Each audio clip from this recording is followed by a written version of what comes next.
Yaponiya ziyaratidan keyin Tayvanda uchrashlarda bo'lgan Uyg'ur harakatining rahbari Roshan Abbas Uyg'ur ayollarining Xitoylar bilan to'y qilishga majburlanganligi va bola tushirish operatsiyasi qilinganligi bu qilmishning irqiy qirg'inchilikning bir qismi ekanligini bayon qildi.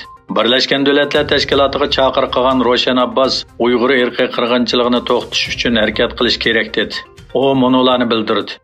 Milyonlagan Uyg'ur balalar yig'ilish lageriga yoki yotoqlik maktablarga o'rnashtirildi. Ular Uyg'ur madaniyatini bekor qiladigan va Xitoy ekanligini e'tirof qiladigan kishilarga aylanadi.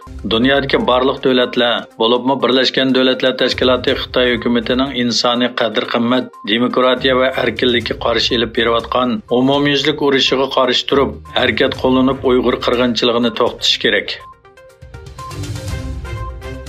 Taylanddagi nopuzliq gazetlardan Bangkok pochtasi gazeti 24 fevral kuni tahrirat maqolasi e'lon qilib, Taylandda tutib turilayotgan Uyg'ur musofirlarining masalasini hal qilish vaqti kelganligi, Uyg'urlarning masalasi Tayland kishilik huquq xotirasini bulg'aganligini ogohlantirdi. Tahrirat maqolasida uzundan beri Tayland ko'chmanlar markazida tutib turilayotgan 49 yoshli Uyg'ur Abdulaziz Abdullaning o'tgan hafta o'pka yollig'ida hayotidan ayrilganligi, bu tragediya kishilik huquq tashkilotlarining qattiq noroziligini qo'zg'aganligi eskartilgan.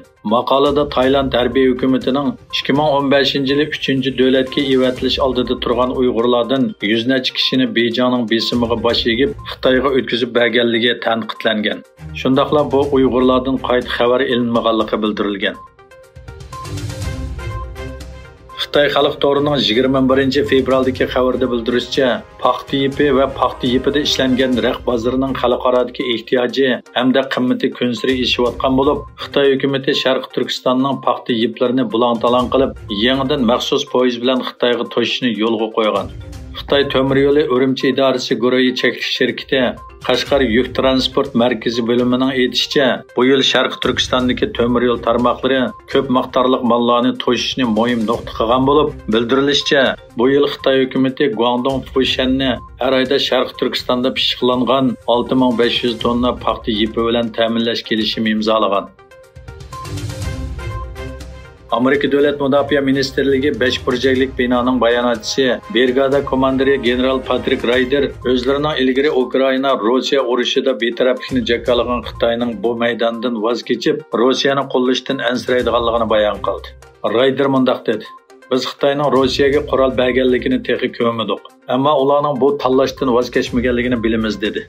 Ryder Rossiyaga qurol bersa, buning uchun ig'ir bedel to'laydiganligini va bu haqda ogohlantirganligini bildirdi. Amerika ovozining xabariga qaraganda, Kanadaning siyosiy yo'llari, amaldorlari va savdogarlari Xitoyning jasuslik harakatining asosli nishoniga aylangan bo'lib, Xitoy qora chaplash, parxo'rlik va jinsiy satchilik qatorliq vositalarni qo'llangan. Kanadaning Yer shari va pochta gazetida e'lon qilingan xabarga qaraganda, Kanada bexatarlik axborot idorasining mas'ullari Xitoyning Kanadadagi jasuslik harakatini tasvirlaydigan eng yuqori maxfiy hujjatlarni qo'lga tushirganligini xabar qilgan.